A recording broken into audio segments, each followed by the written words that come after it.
Hi!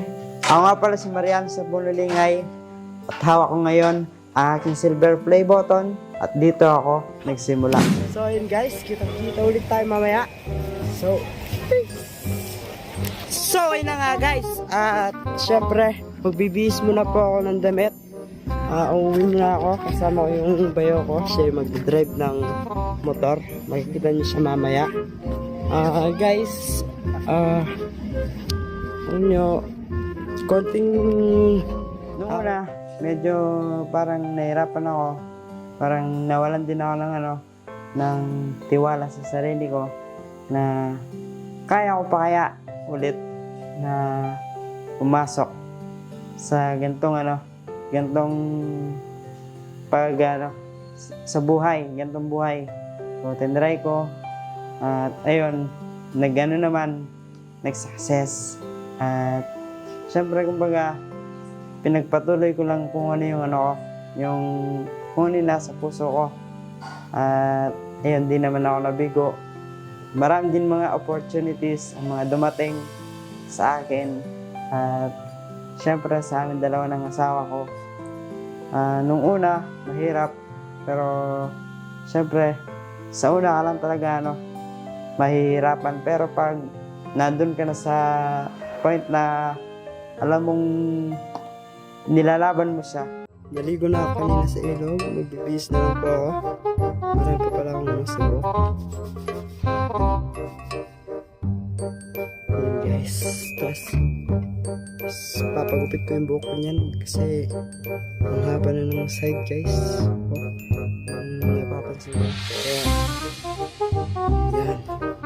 So kita-kita ulit tayo mamaya guys. See you later.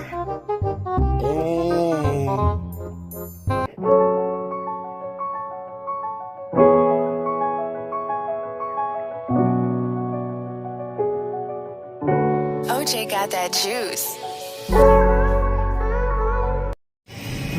Hanggang unti-unti namin naabot yung mga pangarap namin. Dumating kami sa point na bumagsak. Pero tinanggap namin yun ng maluwag sa puso namin. At hindi namin yun kinakaya. Ayun, natatandaan ko pa nung April 2021, ginawa ko tong channel ko. Nung una, hindi ko akalain na marami pa rin susuporta sa akin kahit na nasa labas na ako. At ayun, nung ginawa ko to, parang syempre nagdadalawang isip pa kung gagawa ba ako. At ayun, napagdesisyonan ko na sabi ko, sige, susubukan ko ulit. Kaya ayun, yung unang upload ko, yung nandun ako sa Pampanga, nagbablog ako sa Lahar. Tapos, kumbaga parang inaano ko lang kung ano yung buhay ko nung dito sa channel ko. Parang masaya lang ako kasi, di ba, nakagawa ko ng sarili kong YouTube channel. At ayun, sinundan ko pa ng mga susunod na mga video. Swap challenge. Ako si Cindy. You're si Mariana G. Siya si Cindy today at ako si Mariana G for Yes, guys. today. Mariana G! Cindy! Maliligo tayo. Cindy! So guys, abangan nyo kami mamaya. Maliligo muna kami. Yes. Siyempre, paglabas namin, suot ko na yung damit niya. Pants niya. Lalaki ngayon. Tapos, Yak, di ka pa ata nagugas, katatayo mo. Hindi mo tumahay siya yung mag-ayos si Kaputo. Hindi ka buto. Siya yung susutin niya yung mga damit kong panlalaki. Pwede nang kilik ulit. Hanggang sunod-sunod na. Hanggang siyempre, dumating tong silver play button ko. At di ko inaasahan. Marami din akong mga napagdaanan na mahihirap dito sa para makuha ko lang tong na to. Hanggang ngayon, nakuha ko tong silver play button ko. Sobrang hirap talaga nung una. Siyempre, wala akong editor. Parang back to zero ako. Ako nag-e-edit. Ako pa nag-video sa sarili ko. Parang galaw ko lahat. Hanggang siyempre, unti-unti na akong parang unti-unti nang umaangat ulit yung channel ko. At ayun, dumating si Cindy girl. Punta kami doon. Tinawag kaming dalawa na tignan namin yung room doon. Pagbalik ni ano, Pumunta kami dun guys, tinignan ko muna yung room. Tapos pagkakita ko tabi-tabi sabi. pagpalit Hindi ako makakatulog sabi ko. Kasi, tulog ba talaga? babe, Oo, kasi alam nyo guys, yung itsura nung room is tabi-tabi siya. tabi-tabi siya guys. Oo. And Hiwa-hiwalay pa yung ano. and Tapos may mga kulambo. oo, may mga kulambo. So parang feeling niya na hindi siya Hindi ako komportable. hindi siya comfortable. So Kaya, pinapili uli kami. Dito na lang kami dito yung ito sa yung solo. inano Alam namin. guys, kubo lang bunggalo. Bongalo siya pero sobrang cute ng style. Sana pagpatuloy namin to hanggang sa pinagpatuloy namin siya hanggang sa malipat kami sa Cavite. Ayan, doon namin naramdaman yung hirap, lahat ng ano. Mahirap pala pag siyempre marami kayo sa bahay, hindi siya maganda. Kahit konti lang kayo, basta masaya. Dati lahat, sobrang naranasan namin dalawa bumagsak. Pero kahit bumagsak kami, tinanggap namin yun ng ng may pagmamahal, ng maluwag sa puso namin. Kahit naghirap kami dalawa, hindi namin iniwan yung isa't isa. Pinilit namin na makabangon ulit. At yun, unti-unti kaming bumabangon. At sobrang, alam niyo yun, syempre, nung una, cellphone lang kami. Hanggang paunti-unti na andin kami. Nabibili namin yung mga camera na alam mo, niregalo na ng asawa ko ng Osmo. So, yung Osmo na yun, DJI. Hanggang sa bumili ako ulit ng isa pang camera. Yung DSLR, 5,000 yun eh. Ngayon, hindi na siya gumagana. Tapos, hanggang patuloy lang kami ng asawa ko. Hanggang nabili na namin yung mga PC, mga bibigating camera, hanggang nakabili kami ng ng mga equipments. And syempre, dahil din sa tulong ng mga taong nagmamahal sa amin, sinuportahan din nila tayo, nakabili din tayo ng ng kotse, di ba? So, kaya malaki yung pasasalamat ko sa mga taong tumulong sa amin simula nung una. Bumagsak man kami, nandyan pa rin sila, sumusuporta sa amin. Hindi nila kami iniiwan kahit anong nangyari sa amin dalawa. Pinili namin tumayo muna sa sarili namin, na bumangon sa sarili namin mga paa. Siyempre, nagtulungan kami dalawa hanggang dumating kami sa point na wala na kami talagang pera. As in, 500 na lang yung pera namin. Nagkikitulog na lang kami sa mga biyanan ko, sa nabotas, nagkikikain na lang. Dumating point na sabi ko sa asawa na uwi na tayo kasi di ba nahiya ako sa mga magulang niya. Siyempre, kami na lang yung nagkikitira, kami na yung nagkikikain. So sabi ko sa uwi tayo, gawa ko paraan para magkapera ulit. Umuwi kami, yan, dumiskarte. Hanggang paano yun guys? Paunti-unti natutupad yung namin, mga inihiling namin. Siyempre, palagi kami nagpe-pray kay God. Palagi siyang nandun sa tabi namin. Palagi namin tinutulungan sa lahat ng bagay. Palagi namin siyang tinatawag. Siyempre, hindi namin siya kinakalimutan every night, every day. Sa lahat ng pinupuntahan namin, palagi siya nandito sa puso namin, sa dito sa isip. At ayun, hanggang sa napagdesisyonan namin ni Cindy Girl na yun, syempre, unti-unti na namin natutupad yung mga pangarap namin sa Cindy Girl. At ayun, ang una namin first out of the country, pumunta kami ng Hong Kong. Yun yung kumbaga pinakamasayang nangyari sa buhay namin dalawa. Kasi parang yun yung naging pahinga namin sa lahat ng mga pagsubok na dumaan sa amin. Kumbaga, binigyan din kami ng break. At syempre, nagpapasalamat din ako sa mga tumulong sa amin doon. At hindi nila kami talaga iniwan hanggang ngayon. Kaya kahit anong guys nangyari sa amin dalawa ni Cindy Girl, palagi kaming hindi kami nagsasawang pasalamatan yung mga tao na yun. Kasi sila yung talagang nandyan nung ano na kami. Bound na kami talaga. Yung talagang papunta na kami sa wala. Sila yung nandyan para tulungan kami. Kaya sobra-sobra yung pasalamat ko sa kanila. At ayun na nga, napag-desisyon na namin si Cindy na lumipat kami ng tirahan.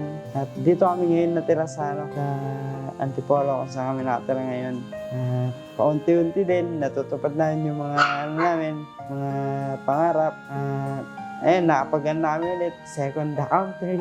Nakapunta sa Singapore. Sobrang sarap lang sa pakiramdam na alalaanin yung mga nakalipas na masayang nangyari sa buhay namin.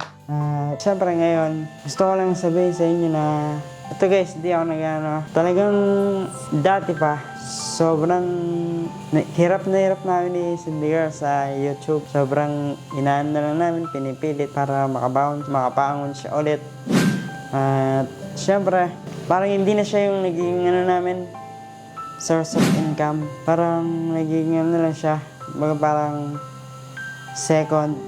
secondary. At siyempre, buti na lang na-discover ng asawa ko, si Bigo. At dumating si Bigo, doon kumbaga parang kahit papano, naka kami ni Cindy Girl, ahon kahit konti.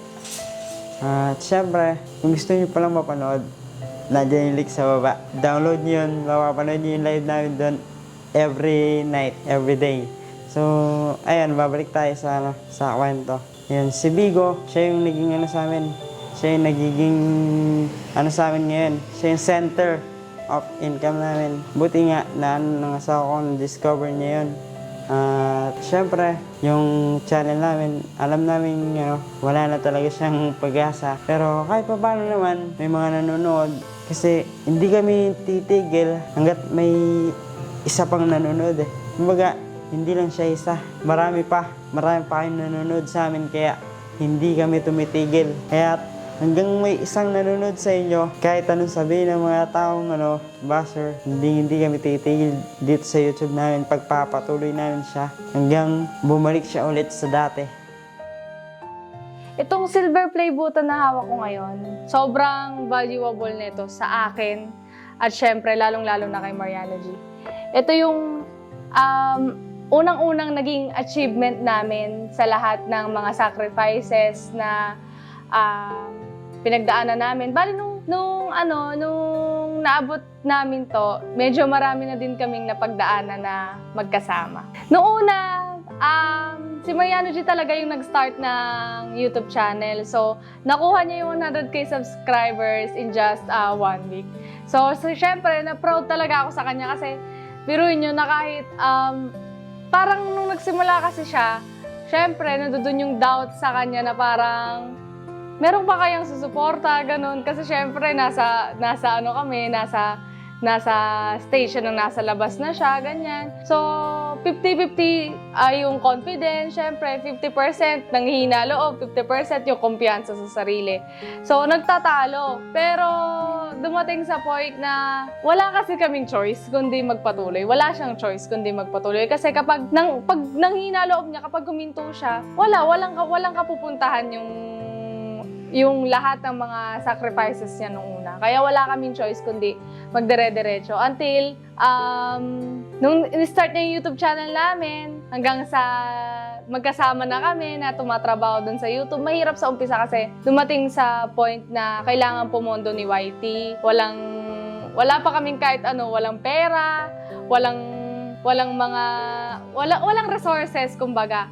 Ang tanging ang sumuporta sa amin noon is yung mga fans na talagang minahal kami ng sobra, tinutulungan kami pagdating sa financial, tinutulungan kami, binibigyan kami ng sponsorship, mga allowance, budget namin para makapag-vlog kami sa labas kung ano yung gusto naming i-vlog. Naalala ko pa noon dati nagta-travel vlog kami kung saan-saan, pupunta kami sa Zambales, pupunta kami sa Bataan, kung saan-saan din kami nakarating dahil din sa tulong ng mga sumusuporta sa amin. Kaya malaki yung pagpapasalamat namin sa kanila. Dumating din naman kami sa point ni Mariano G na parang gusto din namin na makatayo sa sarili naming mga paa. So, kailangan namin magsumikap, kailangan namin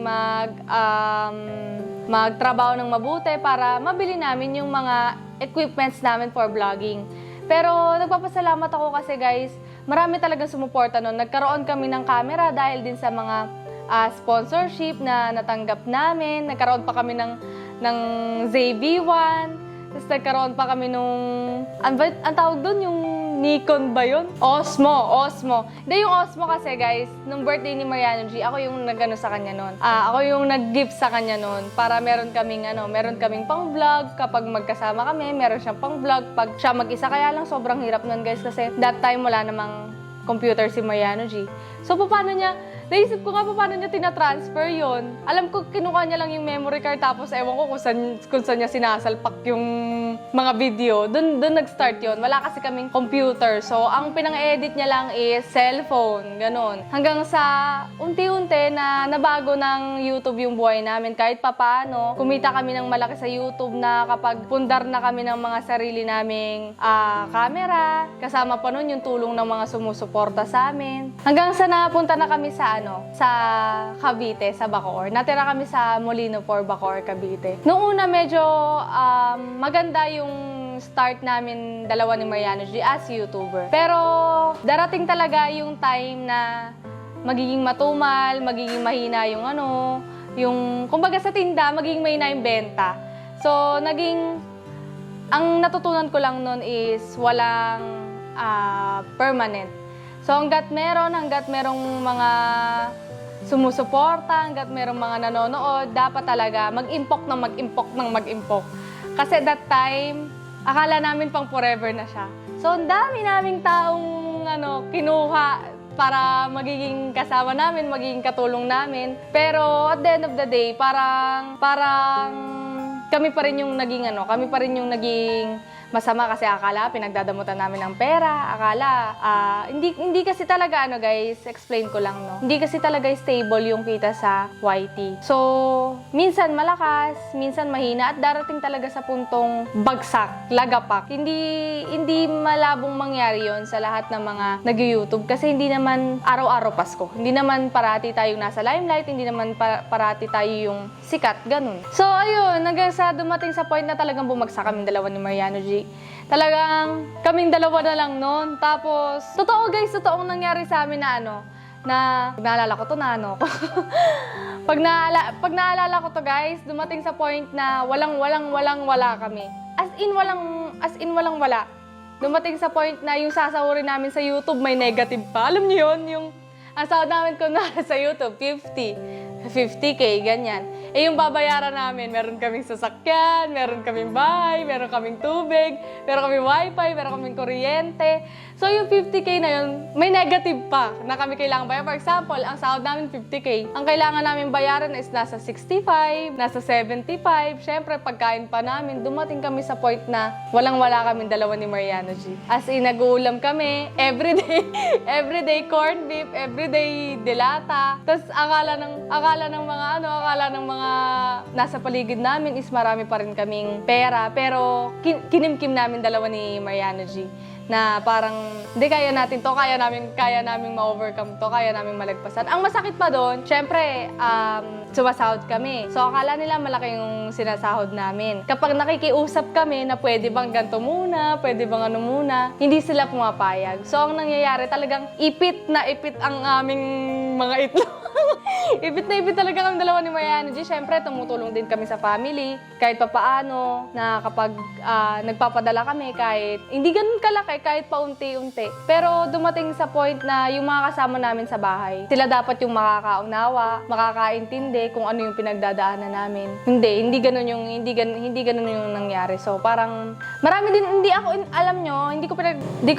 hindi ko pinagsisisihan na nagkaroon kami ng ganong mga kasama sa bahay. Kasi dahil doon natuto kami dalawa ni Mariano G na tumayo sa sarili naming mga paa. Na nasanay kami na hanggang sa nawala na lahat ng mga kasama namin, tapos kaming dalawa na lang ang naiwan. Ganun pala talaga, no? Kapag yung sa lahat ng pagpapakasasa, lahat ng mga karangyaan, nandiyan sila, kasama mo sila. Pero pag dumating na sa point na ikaw walang-wala ka na, wala nang matitira sa'yo, lahat ng mga tao sa paligid mo, lahat yan mauubos, lahat yan mawawala. Lahat ng mga parang anong-ano sa'yo nung una, parang, uy, ganito ka pala na-excite sa'yo nung una. Lahat yan, mawawala kapag wala ka ng pera, tae ka sa paningin nila. Parang ganun yung, shit ka kapag wala kang pera. Parang ganun yung nasa isip ko noon. Kaya pinilit naming tumayong dalawa ni Mariano G sa mga sarili namin. Kasi kaming dalawa, dumating na kami sa punto na wala kaming makain. Pera namin sa ATM, 500 na lang. Tapos yung sahod,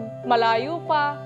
Parang hindi na namin alam kung aabot pa ba to. Dumating din kami sa point na nangungutang kami. Tapos dumating din sa point na na-delay yung sasakyan namin sa paghulog dahil wala pa yung sahod na delay, ganun. So, ayun, marami akong natutunan. Tapos, hanggang sa pinili talaga namin ni Mariano G na tumayo sa sarili naming mga paa. Kasi, totoo, merong mga taong may iwang susuporta sa'yo, pero karamihan dyan aalis. Karamihan dyan makakakita ng ibang susuportahan at hindi mo sila masisisi. So, kailangan matuto kang tumayo sa sarili mong mga paa. Kailangan handa ka, lalo na kapag alam mong aalis na sila.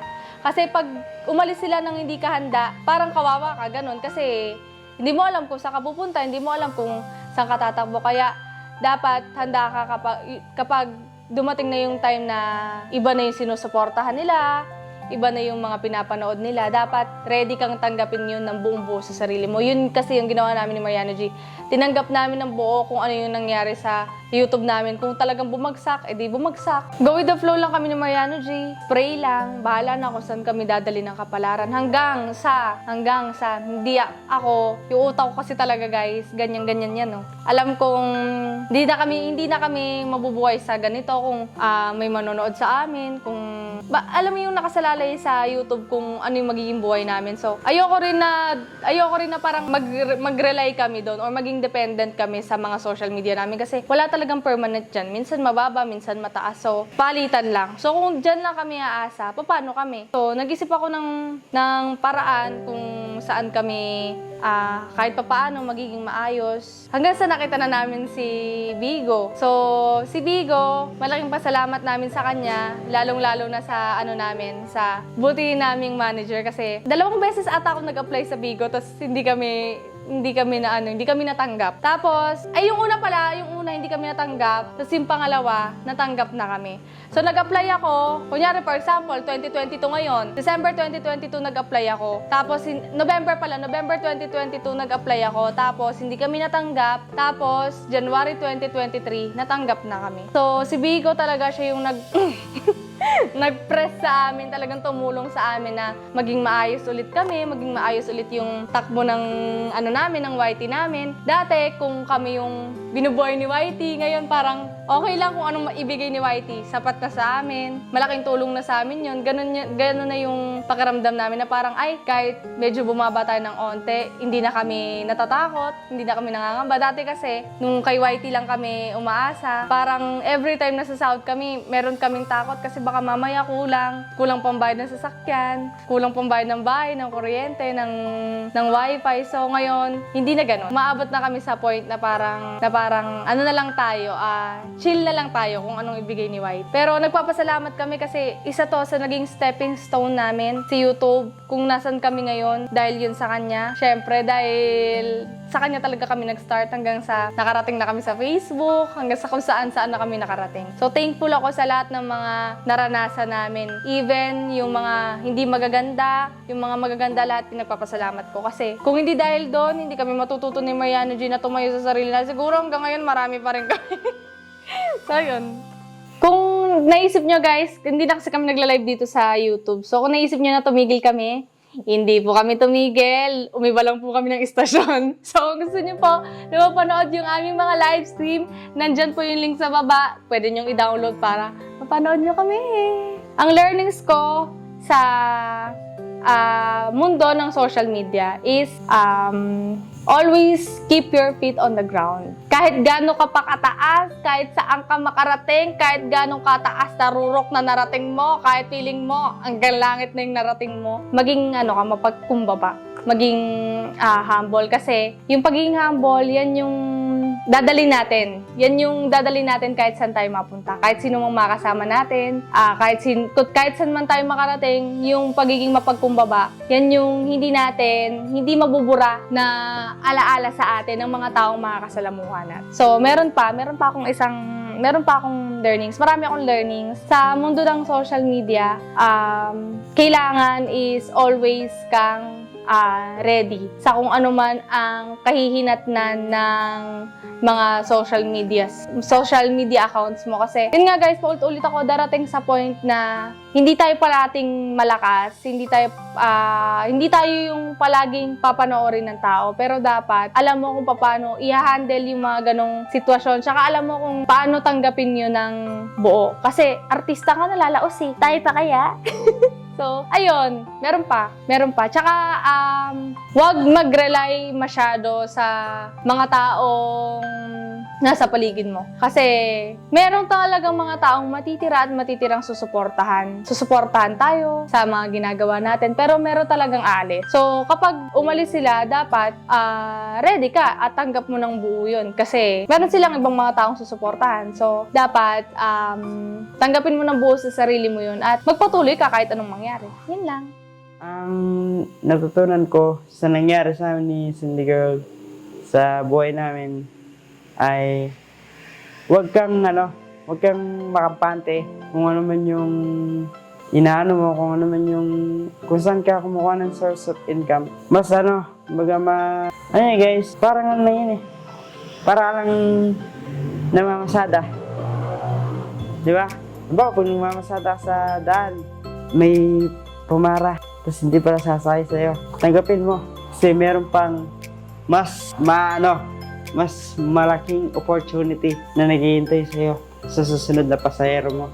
Kaya, itong silver play button ko na to, mas palalakihin ko to. Ginto kalaki oh.